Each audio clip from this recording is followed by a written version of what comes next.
अगर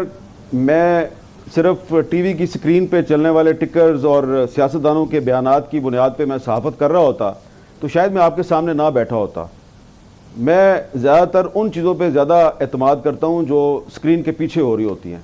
तो स्क्रीन के पीछे जो हो रहा है मैं उसकी बुनियाद पे आपको ये कह रहा हूँ कि मुस्लिम लीग नून कोशिश कर रही है, बल्कि सरतोड़ कोशिश कर रही है कि पीपल्स पार्टी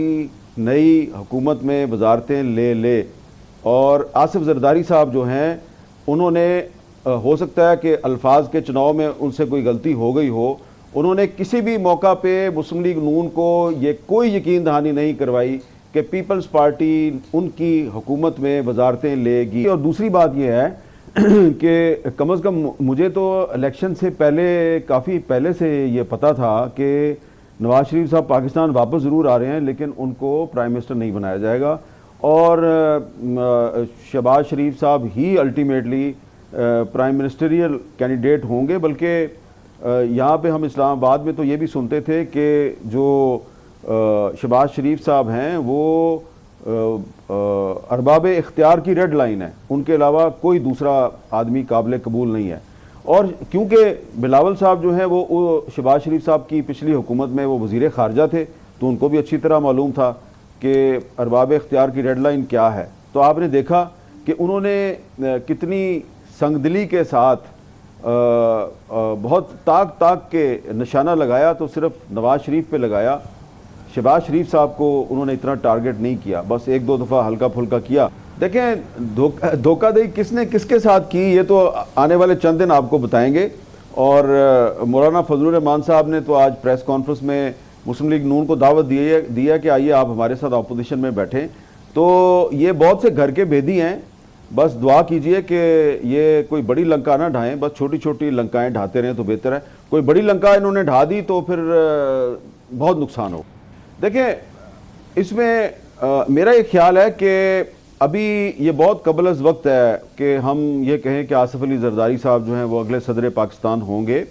क्योंकि इस बारे में अभी तक पीपल्स पार्टी और मुस्लिम लीग नून के दरमियान कोई बाकायदा कोई बातचीत नहीं हुई, ना ही कोई इत्तफाक राय हुआ है। अलबत्ता कुछ जो लोग हैं इनके दरमियान जिन्होंने पहली मुलाकात करवाई और फिर दूसरी मुलाकात करवाई और फिर कल वाली प्रेस कॉन्फ्रेंस करवाई, वो ये चाहते ज़रूर हैं कि कोई ऐसा फार्मूला तय पा जाए। लेकिन मुस्लिम लीग नून की जो सीनियर लीडरशिप है उसने आज भी ये कोशिश की है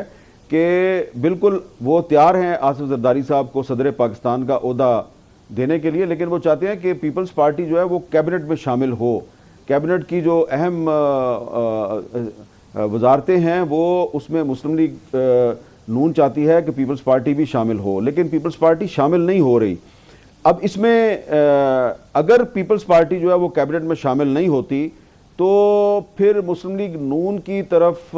से भी कोई ऐसा फैसला सामने आ सकता है जो कि आपके लिए और मेरे लिए और बहुत से दूसरे लोगों के लिए गैर मुतवक्का हो। क्योंकि मौलाना फजलुर रहमान साहब ने जो आज प्रेस कॉन्फ्रेंस की है, इस प्रेस कॉन्फ्रेंस के बड़े गहरे असरात मुरतब हो रहे हैं और अभी थोड़ी देर में मैं उनको मिलने भी वाला हूँ। नहीं, मैं आपको ये कह रहा हूँ कि अगर पीपल्स पार्टी जो है वो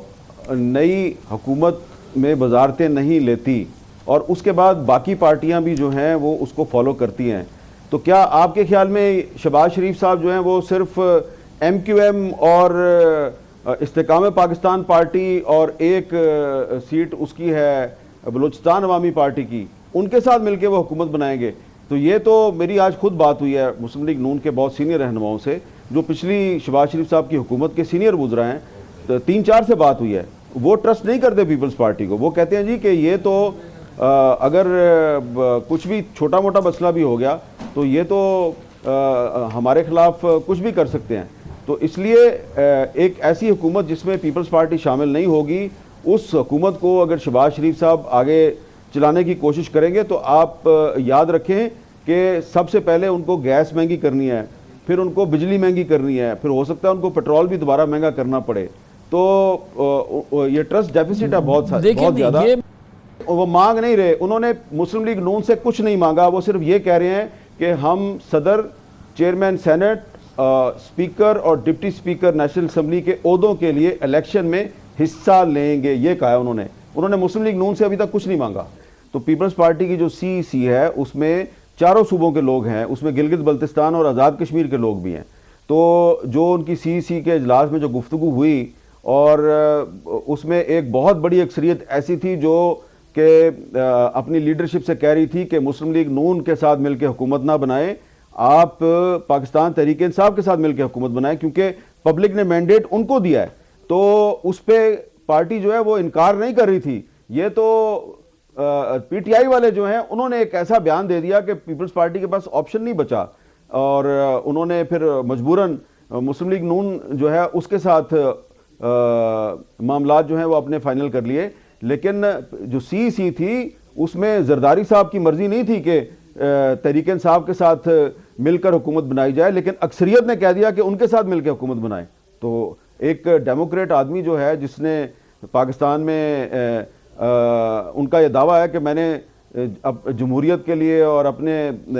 सियासी नज़रियात की वजह से 13-14 साल जेल में काटे हैं, तो वो ये तो नहीं कर सकता कि सीईसी के अरकान की अक्सरियत को कहे कि जो मैं कहूँगा वही सही है। गोया कि सीईसी का फैसला जरदारी साहब का फैसला है, जरदारी साहब का फैसला सीईसी का फैसला है, और इस फैसले के नतीजे में नई हुकूमत के उम्मीदवार जो होंगे वज़ीर आज़म के उसको सपोर्ट करेंगे, और फिर चेयरमैन, प्रेसिडेंट और स्पीकर और 4 गवर्नर जो होंगे वो सीईसी ने मांग लिए हैं। जरदारी साहब का फैसला और सीईसी का फैसला एक है। बिल्कुल 100% ऑन किया है। और जो लोग ये कह रहे हैं कि जरदारी साहब ने पीपल्स पार्टी की सीईसी के फैसले को रिवर्स कर दिया है, वो गलत कह रहे हैं। जरदारी साहब उसी फैसले पे कायम है जो फैसला सीईसी का है।